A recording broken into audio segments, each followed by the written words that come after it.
आज ज्येष्ठ इतिहासकार डॉक्टर जयसिंगराव पवार यांचं दुःखद निधन झालेलं आहे.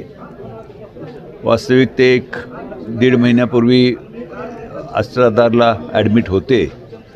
तर त्यावेळेला त्यांना खरं म्हणजे ते इन्फेक्शन फार काही नव्हतं, खोकला होता फक्त, पण सेकंडरी इन्फेक्शन काहीतरी झालं. मग तिथं आम्ही ट्रीटमेंट दिली आणि त्यानंतर मग त्यांना ज्यावेळेला किडनीचा प्रॉब्लेम सुरू झाला त्यावेळेला किडनीच्या प्रॉब्लेमच्या वेळेला त्यांना आपण किडनीची डायलिसिस करण्यासाठी म्हणून मग कोल्हापूरचे दोन्ही तज्ज्ञ doctors doctor Korane doctor Naik यांनाही तिथं बोलवून घेतलं. मग डॉक्टर केनियन यांनी चौकशी करून मग किडनीच्या ट्रीटमेंटसाठी डायलिसिस करायचं म्हणून डॉक्टर कोराणेंच्या हॉस्पिटलला शिफ्ट केलं. परंतु काल त्यांना रात्री थोडासा म्हणजे ज्यावेळेला डायलिसिस करताना त्यांचं BP खाली जायला लागलं, मग त्यामुळे डायलिसिस थांबवलं आणि रात्री 2-2:30 नंतर त्यांचं निधन झालं. खरं तर आपण एक मोठ्या ज्येष्ठ आणि अभ्यासू अशा इतिहासकाराला गमावलेलं आहे.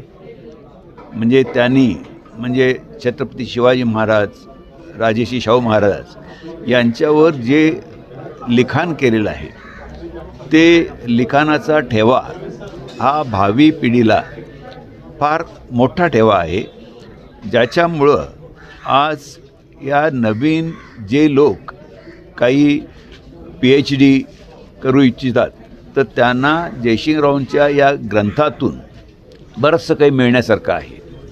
मी आपल्याला मुद्दाम सांगू इच्छितो की ज्यावेळेला माझी 75 वर्ष झाली त्यावेळेला आम्ही ज्यावेळेला ठरलं की मी आत्मचरित्र प्रसिद्ध करायचं त्यावेळेला आम्ही जयसिंगराव पवार यांचे त्यांना संपादक म्हणून नेमून त्यांच्या हाताखाली आम्ही एक शिष्टमंडळ नेमलं आणि त्या जे संपादक मंडळ होतं त्याचे ते प्रमुख संपादक होते आणि आम्ही समग्र कोल्हापूर असा एक ग्रंथ काढलेला आहे की आत्तापर्यंत कोल्हापूरचा शैक्षणिक, औद्योगिक, सांस्कृतिक, भौगोलिक असा कुठलाही इतिहासाचा आपल्याकडे कुठलीही संदर्भ ग्रंथ नाही.